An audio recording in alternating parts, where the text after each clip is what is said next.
Hey guys, you're watching Boondocking with Dennis.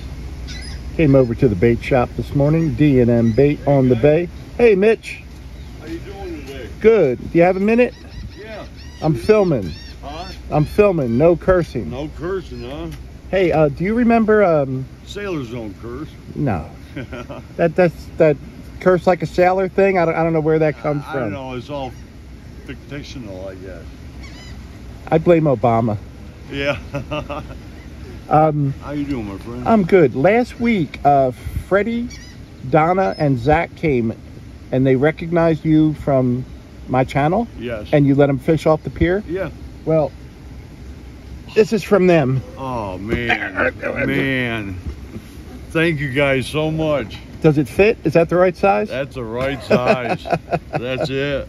Yeah. My Corona. My Corona. Ooh, do do do do do. Closer, hun. My Corona.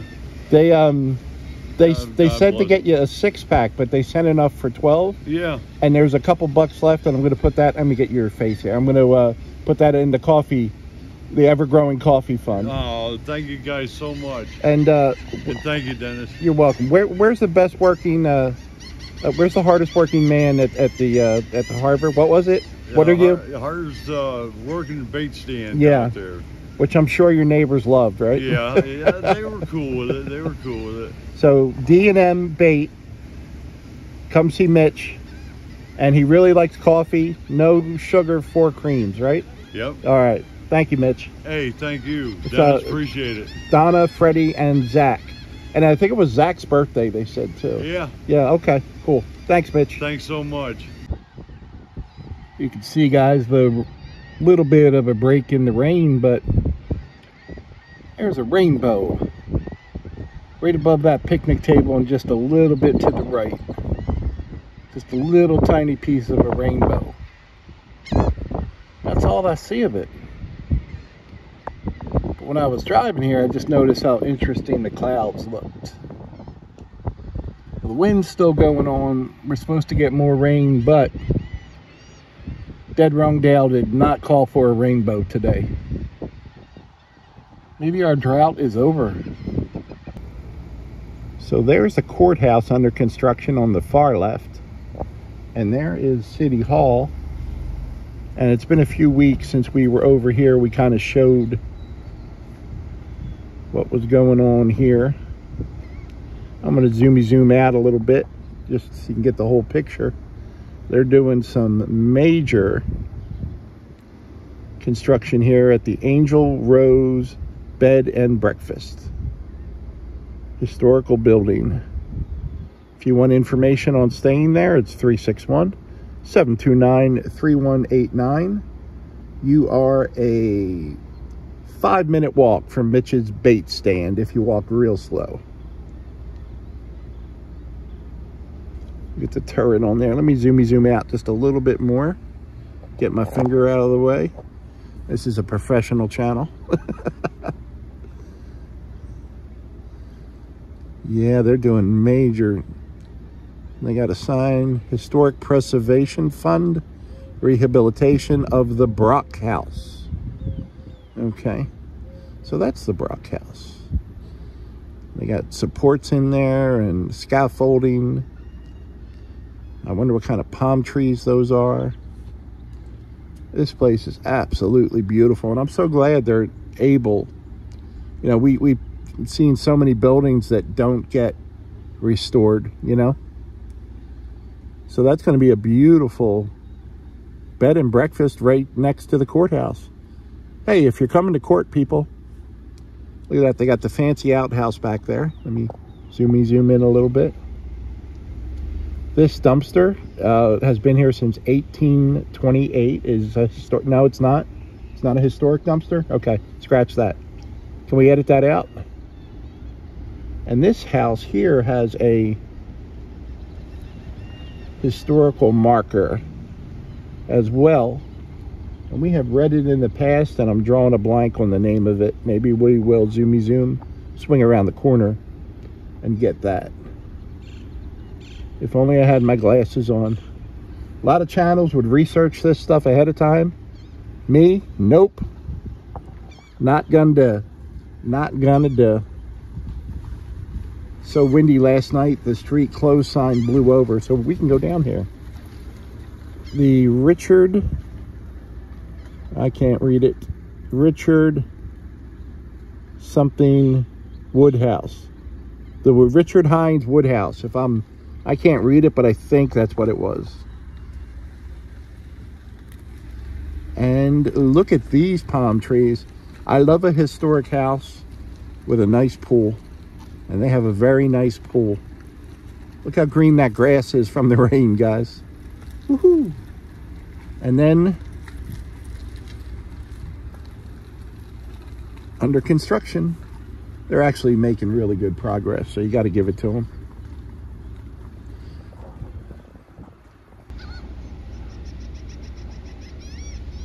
I'm loving the skies.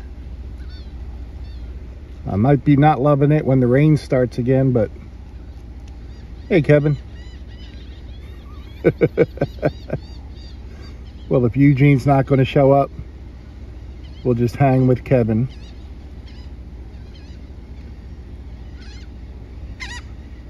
I think our rainbow went away. Damn.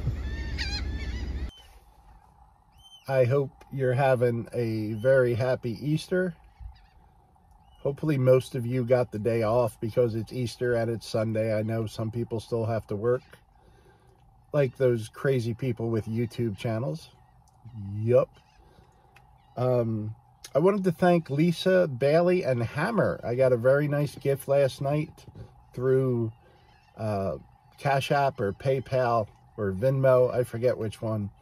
But Lisa, Bailey, Hammer, you get a special upside down goat scream. So thank you very much. I appreciate you guys.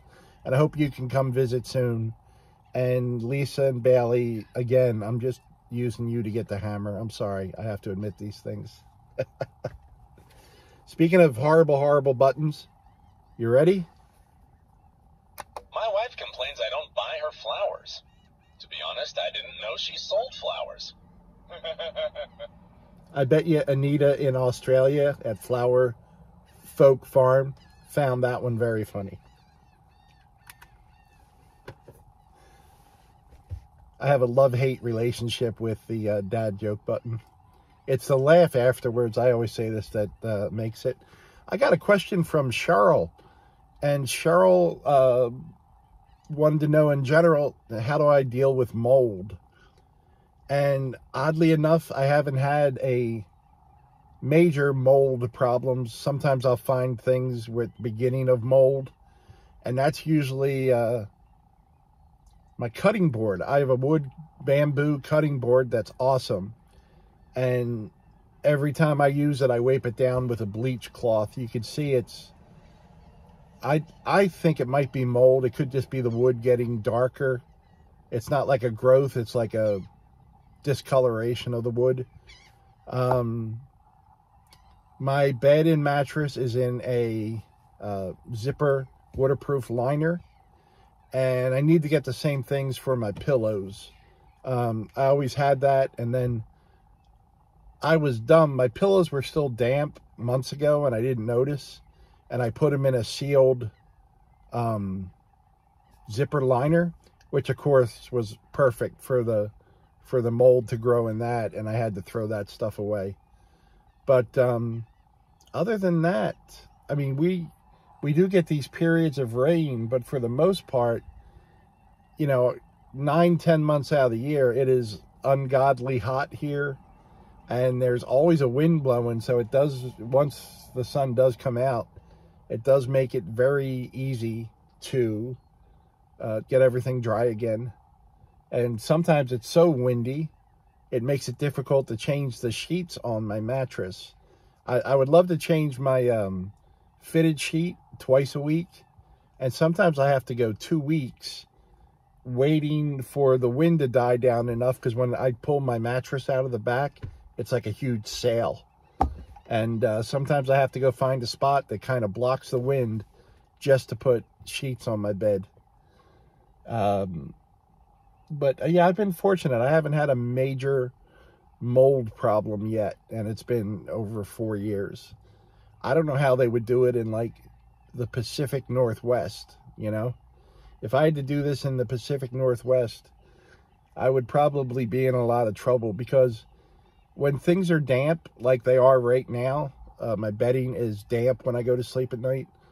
I just put a dry blanket over that, slept on that, put a dry blanket on top of me. But you can't do that if it's real cold. And fortunately down here, I'm used to this environment. I probably either wouldn't do well or would have to readjust to the new environment wherever I go. But thank you, Cheryl. It's very rare I actually get a question about how I live or boondocking. Because that's not what my channel is necessarily about. If you lived in your house, which most of you do, who wants to see a channel where you go, this is my house? This is, you know, my channel is more of about whatever area I'm in, and with gas prices, yes, it has been Rockport and Port Aransas. I have some gift cards for Corpus, so I want to get over to Corpus. I'm just waiting for a nice day. So I like filming on a sunny day. It really shows off the area, how beautiful the area is. But these weeks of doom and gloom and dread, it is depressing. I don't know how, as an example, you know, people in Seattle, Pacific Northwest, I don't know how you do it year round, you know. It is beautiful there, though. Well, guys, happy Easter. I'm actually, I'll be going to church for services Easter morning. And if the church doesn't spontaneously bust into flames when I go in, then I know me and the Lord are on the right path together. Thanks for riding along today, guys. Thanks for watching. Did we cut it? I can't believe Mitch didn't offer me a friggin' beer. Is it still on?